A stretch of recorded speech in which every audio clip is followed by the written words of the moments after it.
The dirty air outwash situation in Formula One became worse than predicted in 2023 due to loopholes that were not addressed soon enough, and it is unlikely to improve until 2026. So now the FIA stands at a crossroads. Should it ban certain upgrades and development options for the teams? Or let the dirty air ruin racing again for the upcoming years? Stick around to find out what the FIA are planning to enhance the racing. When F1 and the FIA were developing new ground effect aero rules for 2022, one significant focus was on the downforce that a car lost when following another. The previous generation of cars lost over 50% of their downforce while one car length behind another, but the new standards expected the cars to lose only 15% at the same distance. Though these were simply estimations, it seems that F1 came close in 2022, with roughly 20% of downforce lost at a single car length behind.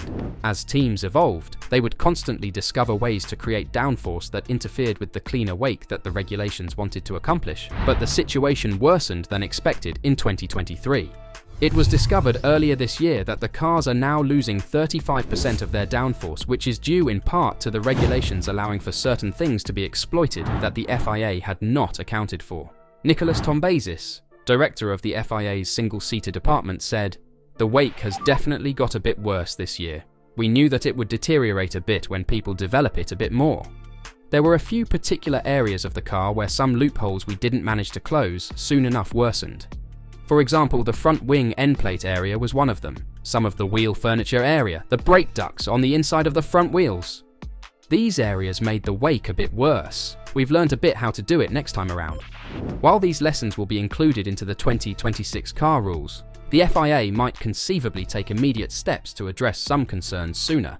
It has the authority to prohibit designs that violate the rule's stated goal, which is to enable cars to race closely by ensuring the aerodynamic performance loss of a car following another car is kept to a minimum.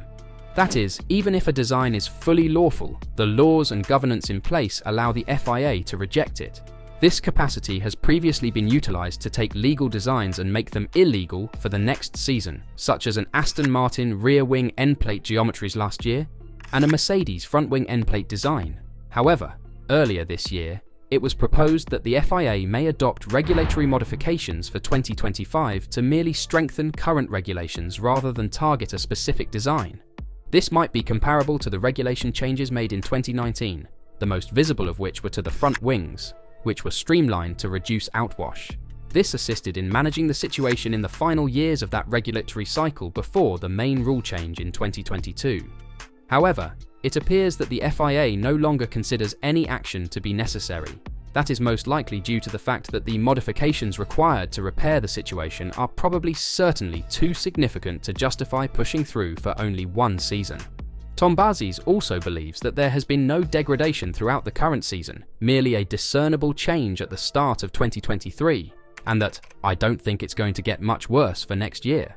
If true, this is a significant contrast from the previously indicated 2019 modifications, when an issue needed to be addressed. While delay may come back to bite the rule makers, they may always react in 2024 for 2025. If anything outrageous develops that drastically impairs the car's ability to follow and further damages racing. Another point to consider is that simple aerodynamic modifications will not suffice to address the major issues. This season, many drivers have expressed concerns regarding tyre heat deterioration. "It's a combination," Tombazis explained. "The fact that the wake worsened a bit also goes together with degradation. A bad wake reduces downforce and causes the following car to slide about, which the tyres struggle to control. At the same time, a worse wake means less cold air for the car behind to pass through, which cools the tyres less," according to Tombazis. Any aero improvements made to increase race quality must consequently be accompanied by higher quality tyres. Pirelli has greater opportunity to focus its development efforts on improved thermal deterioration, now that the proposed tyre blanket ban for 2025 has been scrapped.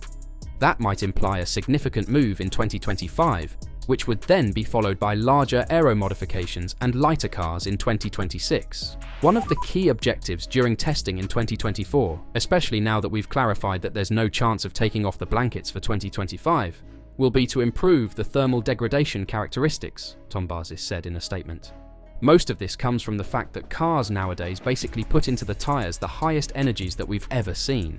And that's one of the reasons that for 2026 we're considering lower downforce cars and also to save weight.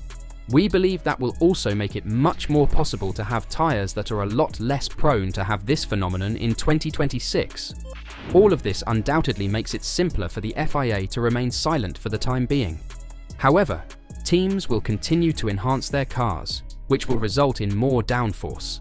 The FIA will only learn how they will accomplish this and whether it will worsen the car's weight characteristics over time. And with the final race of the 2023 Formula 1 season resolving numerous critical Constructors' Championship fights, we now know who has the most aerodynamic testing allowances, with Aston Martin, Alfa Romeo and Haas coming out on top and McLaren, Williams and AlphaTauri coming out on the losing end. Thus, we can also begin to predict which of these teams will focus on creating more aero-efficient parts and creating more outwash. The ATR, aerodynamic testing regulations, in Formula 1 provide a baseline for the amount of wind tunnel runs and CFD items that may be conducted dependent on Constructor Championship standing. Teams with the lowest rankings profit the most from testing, while those with the highest rankings benefit the least. This has a meaningful influence on their development rates since, while there are alternative ways to determine performance, these are the two primary aerodynamic testing instruments. The ATR mechanism, outlined in Appendix 7 of the F1 sports regulations, was implemented for 2021 as a light handicap system to guarantee a more narrow competitive spread of the field. The allowances for January to June are based on the previous year's Constructors' Championship, while the allowances for the second half of the year are based on the standings on June 30th.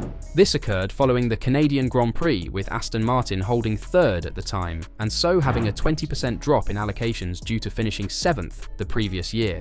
The most recent reset, which will take effect from January to June, is based on final championship positions. When looking at the full results from the season, we can see some major changes happening. Aston Martin's drop from 3rd to 5th place implies it regains half of what it lost mid-season. That increases the number of wind tunnel runs every ATR period, 3 in the first 6 months of next year, from 256 to 288, and the number of CFD items from 1600 to 1800. Alfa Romeo and Haas have both dropped 2 spots since June to 9th and 10th in the championship, representing a 10 percentage point gain. Alpine benefited as well, having dropped from 5th mid-season to 6th by the end of the year, a 5% improvement. 3 teams have lost 10 percentage points of ATR allowance, with McLaren moving up to 4th place and Williams and AlphaTauri moving up to 7th and 8th place respectively.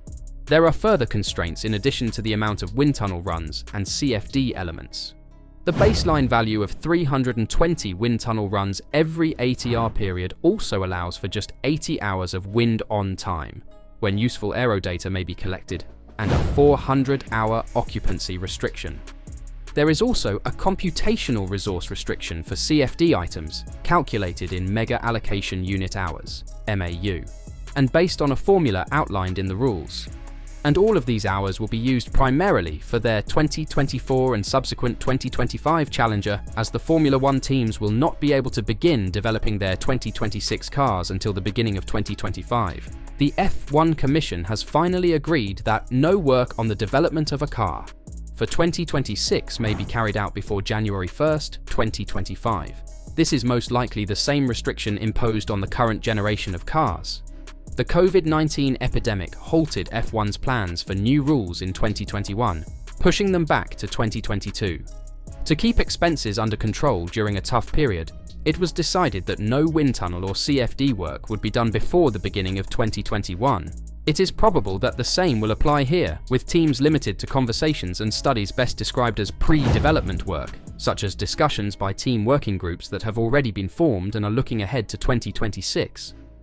Early development ahead of a new set of rules can provide a team a significant advantage, and this agreement places a greater emphasis on selecting when to stop work in 2025 to devote all of one's time and resources to the brand new 2026 car. So, with the focus still being on the 2024 and 2025 car, we can expect to see some upgrades these upcoming years solely focus on hindering rivals' downforce instead of enhancing their own cars. Just because there will be more to gain from teams hindering their rivals instead of creating more downforce after multiple years under these regulations. What are your thoughts? Should the FIA close the loophole and try to stop teams from creating dirty air? Let us know in the comments below.